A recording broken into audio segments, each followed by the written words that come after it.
Bonjour tout le monde, c'est Valil. Alors je tourne une micro-introduction en fait à la séquence qui va suivre parce que si je la place en l'état, elle tombe un peu comme un cheveu sur la soupe et je voulais que vous compreniez pourquoi. En fait, j'ai tourné une vidéo où je vais grosso modo, parler de ces 4 jeux. Et c'est une section qui est tombée en plein milieu d'une séquence qui avait rien à voir en fait. D'un long tournage pour mon vlog, je l'espère en tout cas, publié pour le mois d'octobre 2024. Et je me suis rappelé, avant d'oublier, que je voulais parler de ces jeux-là, et je l'ai inséré à un endroit qui avait rien à voir. Je trouvais ça pas bien, et donc comme je suis obligée de tourner en petits fragments vidéo, heureusement, ça a un côté plus pratique, c'est que j'ai identifié le fragment qui parlait de ces jeux, et je l'ai extrait de la vidéo en question, de la vidéo vlog, en me disant, je vais le centrer, je vais l'extraire de cette espèce de marasme, et je vais essayer de le rendre plus visible. Donc, aujourd'hui, je vous publierai une vidéo qui n'aura pas d'introduction, derrière en tout cas, la séquence qui va suivre n'a pas d'introduction, on est en plein milieu, vous avez l'impression que je suis en train de développer un fil et que j'ai été interrompue, c'est normal, c'est pour cette raison, mais ça va être court pour une fois, ça permet d'avoir une section qui sera beaucoup plus facile à regarder, beaucoup plus digeste, sur les jeux que j'ai utilisés au mois d'octobre. Et ce qui est rigolo, c'est qu'au mois d'octobre, au moment où j'ai tourné la vidéo, effectivement, je me suis globalement centré sur ces 4 jeux-là. Mais en fait, depuis, j'en ai au moins un autre qui a fait son apparition dans ma pratique et qui a donné des super résultats, qui est, je peux le nommer d'ailleurs, le Midnight Magic. J'avais dit que j'en parlerais et qu'en fait, j'ai pas pu parce que j'ai pas pu pratiquer avec. Et en fait, ça s'est débloqué juste après mon tournage vidéo. C'était très drôle. C'est pour ça que quand on tourne des choses sur le moment, on peut avoir des surprises vraiment. Et si moi, je suis obligée d'attendre que mon énergie revienne pour les publier, rédiger les notices, etc. En fait, il y a des choses qui sont déjà dépassées au moment où je publie la vidéo. Voilà. Petite parenthèse que je trouve rigolote qui est fermée. Donc aujourd'hui, vous allez avoir une capsule courte sur les jeux que j'ai majoritairement utilisés au mois d'octobre. Et pourquoi? C'est rapide, il n'y a pas forcément beaucoup d'exemples et d'explications, mais ça faisait partie de ce que j'essayais de faire un peu dans mes objectifs personnels, dans mes journaux, mais du coup aussi dans mes objectifs pour la chaîne, en me disant si je devais faire un petit vlog tous les mois, de quoi est-ce que je peux parler, est-ce qu'il y a des lectures, est-ce qu'il y a des vidéos que j'ai écoutées qui sont intéressantes, ou voilà, quels sont les jeux que j'arrive ou pas à utiliser pour centrer quand même toujours mon ancrage cartomantique, hein, parce que c'est quand même ma chose fétiche sur la chaîne. Voilà, comme je voulais que ça dépasse pas trop, je vais arrêter là. Si vous avez des questions, s'il y a des choses où vous remarquez que j'ai oublié de parler de certains trucs, dans cette introduction ou dans la suite ou quoi, n'importe quoi que vous remarquez ou qui vous pose problème aussi d'accès, vous êtes libre, vous me l'écrivez en commentaire, vous trouvez l'adresse email sur le site, sur le blog aussi, de Sur le Seuil, il n'y a pas de problème, et dans la mesure de mes moyens et dans le temps qui m'est imparti, je ferai de mon mieux pour vous y répondre, voilà. Comme c'est plus simple pour moi de faire ça maintenant, je fais un intermède en fait, avant d'oublier, parce que j'ai peur d'oublier si je le fais pas au fur et à mesure, vu que j'ai nommé une suite de decks que j'avais pas utilisé, et que là je suis un peu dans un format vlog mensuel, qu'est-ce que j'ai utilisé comme jeu au mois d'octobre? Mois de septembre, ça aurait été plus compliqué de répondre, mais là de toute façon on est sur octobre. À coup sûr, là où je peux ne pas me planter, en octobre j'ai utilisé les fétiches et les trucs vraiment du moment, le Threadbound Oracle, le Citadel Oracle, donc le Wild Unknown Archetypes dans sa version Pocket, le Maragon Oracle, puisque je fais toujours la série dessus, et je l'avais sorti tout à l'heure, effectivement j'ai oublié de le remettre. J'ai fait un tirage collectif où j'ai tiré une carte Seasons of the Witch, mais j'ai pas réussi encore à le reprendre pour moi. Je le ferai peut-être pour la transition là de fin de mois, mais je peux même pas me l'assurer. Donc voilà. J'ai ressorti un petit Lenormand aussi pour l'occasion. Peu importe lequel d'ailleurs que ce soit, parce que c'est pas ça qui compte. Après, si vous avez envie si vous avez des questions sur le petit Lenormand, je vais y arriver, n'hésitez pas. Mais bon, je le montre pas. J'ai fait aussi un petit Lenormand. Donc, en rebond sur ce que je disais sur les difficultés de faire des nouvelles choses ou d'avoir de nouveaux projets, outre le fait que ces jeux, c'était mes jeux du moment, qui me plaisaient bien, j'avais expliqué que j'avais un super feeling avec celui-là, que celui-là, je voulais vraiment l'essayer, le manier, parce qu'ils étaient plus petits, il y avait un problème de taille et tout, et que celui-là, de toute façon, il est en étude perpétuelle depuis quelques semaines, / mois, puisqu'il est vraiment en étude carte à carte, détaillée. Celui-là, j'avais donc fait la vidéo qui en fait aurait pu être un vlog 2 de septembre, mais vu que j'avais extrait juste la question sur les tranches, j'ai fait une vidéo sur les modifications de deck. Donc ça m'avait fait du bien. Mais j'ai pas donc, je me suis pas contentée de lui faire les tranches. De toute façon, je l'utilise tout le temps, ce deck-là. C'est vraiment un go-to. Celui-ci, j'ai l'impression de me rendre compte qu'il répond pas toujours à toutes mes questions de la même façon. Donc ça reste à prouver. Il faut que je continue de l'utiliser et que j'arrive surtout à en tirer des conclusions, à observer correctement les choses. En tout cas, j'ai pu le tirer pour autrui. A priori, ça répondait aussi. J'ai l'impression qu'il répond vraiment bien quand c'est pour moi. Après, est-ce que c'est juste parce que comme c'est pour moi que je tire et que je me connais mieux, j'arrive bien à l'interpréter, je ne sais pas. J'ai des entités que j'arrive bien à contacter avec, qui matchent bien avec. Donc ça peut aider.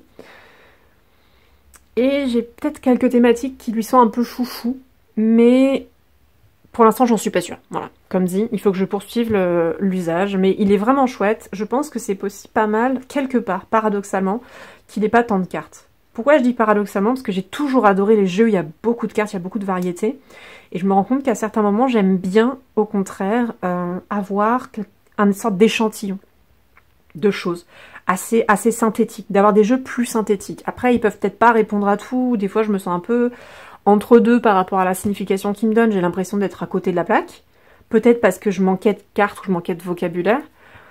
Mais est-ce que... Je suis même pas sûre, faudrait vérifier. En tout cas, c'est une impression que j'ai pu avoir, mais ça peut aussi être parce que je suis fatiguée, ça peut aussi être parce que ce jour-là, j'ai pas bien compris. J'ai continué d'avoir des tirages, à certains moments, si je suis bien alignée, etc., ça répond vraiment... des très belles choses, c'est méga clair, c'est très très juste, c'est très cash aussi, donc à voir à l'usage. J'avais une autre idée qui m'est venue en même temps que je parlais, mais j'ai oublié, donc c'est pas grave. Celui-ci, c'est pareil, je tire pas du tout que pour moi, enfin non, c'est pas pareil, je tire pas du tout que pour moi, donc là j'ai plusieurs personnes avec qui on peut faire des exercices avec. J'ai eu des tirages très mondains, j'ai eu des tirages spirituels, des contacts avec des entités assez variés. Je pense qu'à certains moments, j'ai besoin de le compléter par un autre. J'aime bien aussi vérifier le message à force de baigner dans les mêmes archétypes. Il est très impressionnant aussi parce qu'il a quand même, je pense, un vocabulaire très très diversifié. Je me demande s'il a un vocabulaire plus diversifié que le Threadbound par exemple, mais... à certains tirages que j'ai faits, c'était des cartes doublons. Il y avait une carte du Citadel, une carte d'un autre que j'avais pris pour vérifier, et c'était des cartes qui voulaient vraiment dire la même chose. Donc je me suis rendu compte que non, ça répondait bien, j'étais pas sûre de moi, mais je me suis trouvé une autre technique pour avoir une confirmation. Et ça, c'est vraiment dense, hein. C'est vraiment très dense comme jeu. Je pense que celui-ci, il faut peut-être juste le manier un peu plus. Et il a beau être archétypal, il est peut-être même un tout petit peu moins soigné au niveau archétypal que celui-ci, mais je suis même pas sûre, parce que vraiment on voit bien comment l'auteuriste ici s'est débrouillée pour que ce soit quand même très carré par rapport à des personnages de livres, par rapport à des fonctions. Et vous avais dit que j'avais trouvé l'écriture vraiment chouette là-dedans. Donc oser dire que celui-ci est plus archétypal que celui-là, c'est peut-être pas vrai, mais celui-là, je sais pas comment dire, il est vraiment serré, il est carré, il vous répond quoi. Donc c'est intéressant.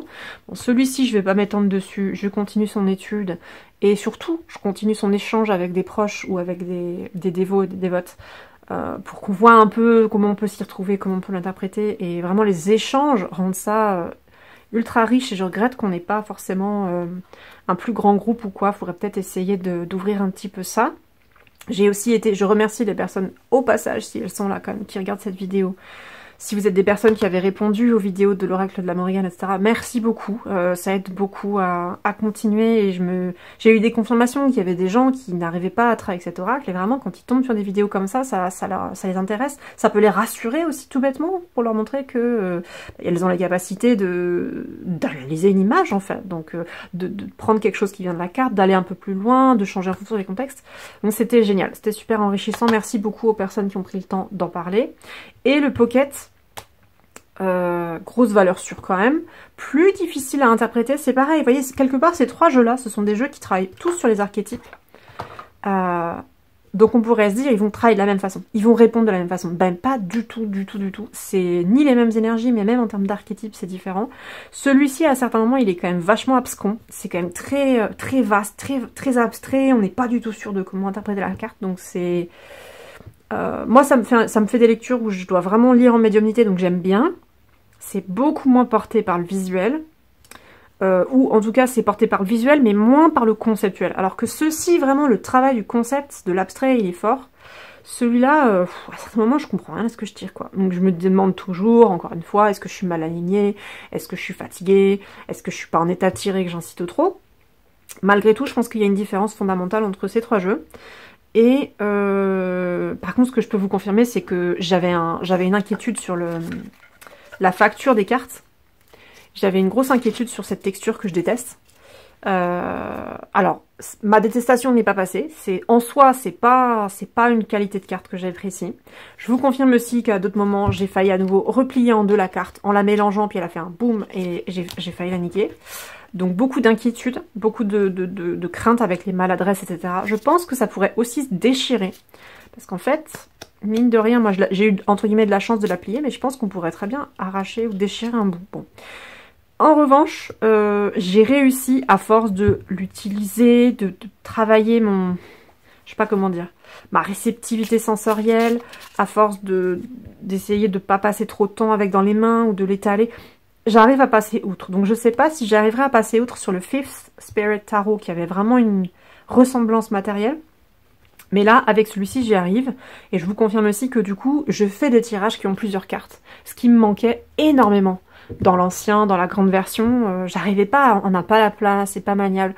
Donc effectivement, j'avais une autre sensation. Au niveau énergétique, en fait, la matérialité du jeu, pour moi, ça joue. Et j'ai l'impression de pas avoir la même énergie globale du jeu, en fonction de ce que j'ai dans la main. Donc la douceur de l'autre, etc., c'était bien. Mais c'est vrai que c'était quand même très collant. Maintenant que j'ai utilisé beaucoup celui-là, je me rends compte à quel point l'autre colle. J'utilise toujours, je vous confirme, les très grandes en méditation, là pour le coup en support visuel de réflexion, de méditation énergétique, etc. En objet de dévotion sur des hôtels et tout. Donc j'utilise bien les deux. Mais en tirage, c'est vraiment beaucoup plus pratique d'avoir le petit et de pouvoir faire des constructions avec des chiffres, des choses géométriques, des trios, etc. qui se répondent, des duos. Il y a plein de trucs à faire. Avec la petite version, ça c'est vraiment intéressant.